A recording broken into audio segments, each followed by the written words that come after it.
ada satu dua catatan atau pemberitahuan.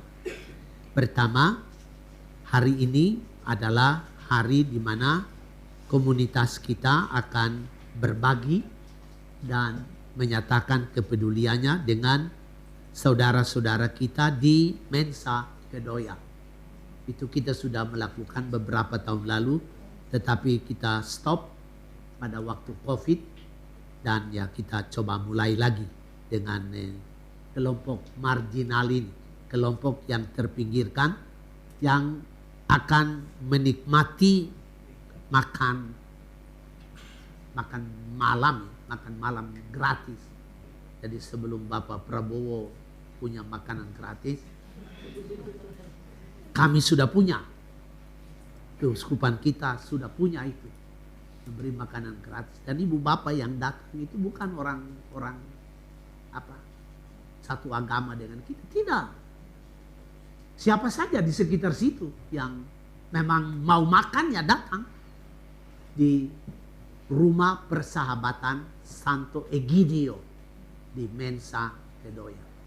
Nah, hari ini adalah giliran dari komunitas kita memberi makanan kepada saudara-saudara kita itu dan memberi bingkisan-bingkisan.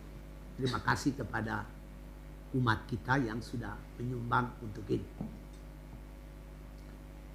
Kemarin minggu lalu kami rapat romo-romo di Puncak Via Renata.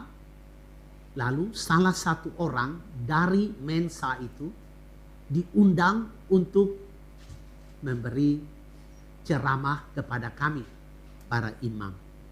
Dan pada akhir kesaksian dia, moderator bertanya kepada dia, Pak Pandi, namanya Pak Pandi. Apa yang Pak Pandi rasakan setelah berada di tengah-tengah para romo? Apa yang dia bilang?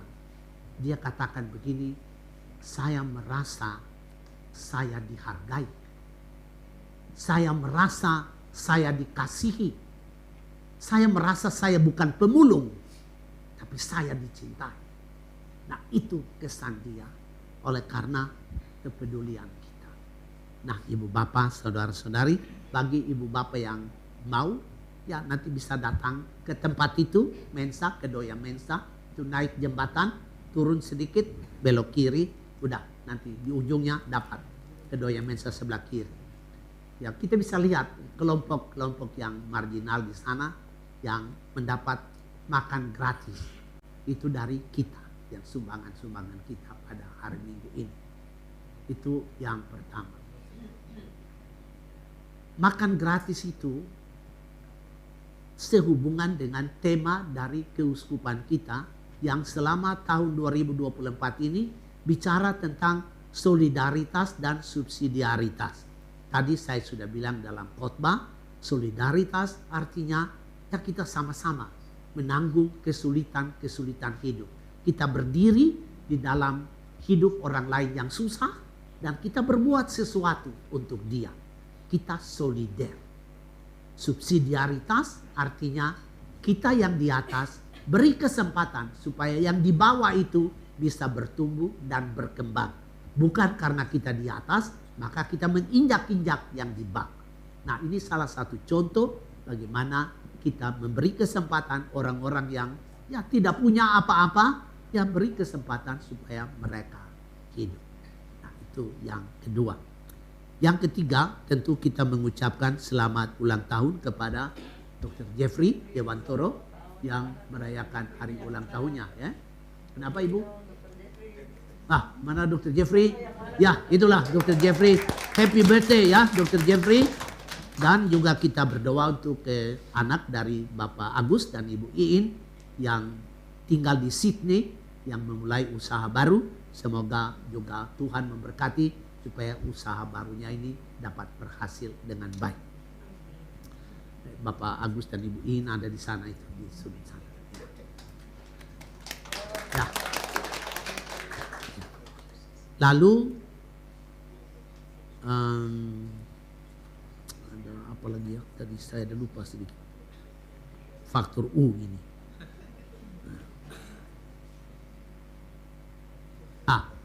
bulan Juni itu dalam tradisi gereja biasanya dipersembahkan kepada hati kudus Yesus.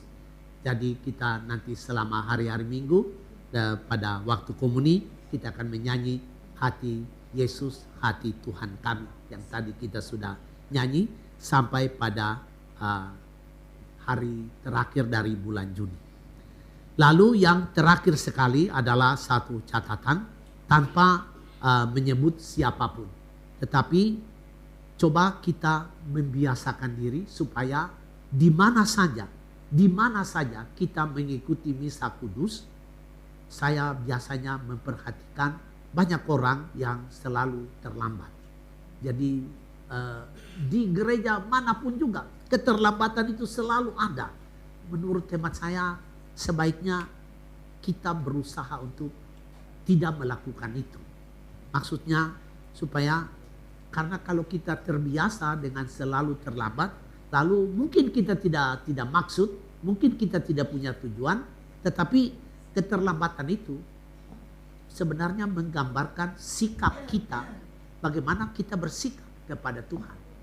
Sikap kita kepada Tuhan itu apa? Apakah dia itu tamu biasa saja? Apakah dia itu sama seperti klien saya?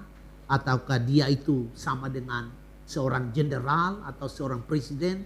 Saya pikir tidak. Tuhan ini, ya kita hampir tidak ada kata untuk dapat menyebutkannya. Orang-orang muslim coba menyebut dia dengan Allah Akbar, Allah yang Maha Agung. Tapi rasanya Allah ini sulit ya untuk kita gambarkan dia itu seperti apa. Dia terlalu agung, terlalu besar, terlalu indah. Jadi ya kita mesti memperlakukan dia juga seperti dia berada untuk kita. Maka saya pikir coba kita membangun bersama-sama satu budaya yang hormat kepada Allah yang Maha Besar itu, Allah yang Maha Agung itu. Ya, dan salah satu bentuk kehormatan kita adalah di mana saja kami datang untuk misa kudus, ya kami sudah tahu jadwal di sana itu bagaimana, jam berapa. Jadi kita berusaha supaya kita tidak terlambat. Apalagi kalau keterlambatan itu menjadi kebiasaan, ya itu akan menjadi satu tanda bahwa ya Tuhan ini ada dan tidak ada bagi saya, ya, tidak masalah. Ya, tetapi Ibu Bapak, saya pikir sangat bermasalah kalau kita hidup tanpa Tuhan atau kita memperlakukan Tuhan seperti klien-klien biasa, tamu-tamu biasa. Saya pikir sangat bermasalah. Mungkin bukan di sini, tetapi di sana barangkali akan bermasalah. Maka mari kita coba berusaha untuk itu. Mari saya ajak kita berdiri untuk memohon berkat Tuhan. Tuhan bersamamu dan bersama rohmu. Semoga kita sekalian diberkati dan dilindungi oleh Allah yang Maha Kuasa, Bapa dan Putera dan Roh Kudus. Amin. Lagu penutup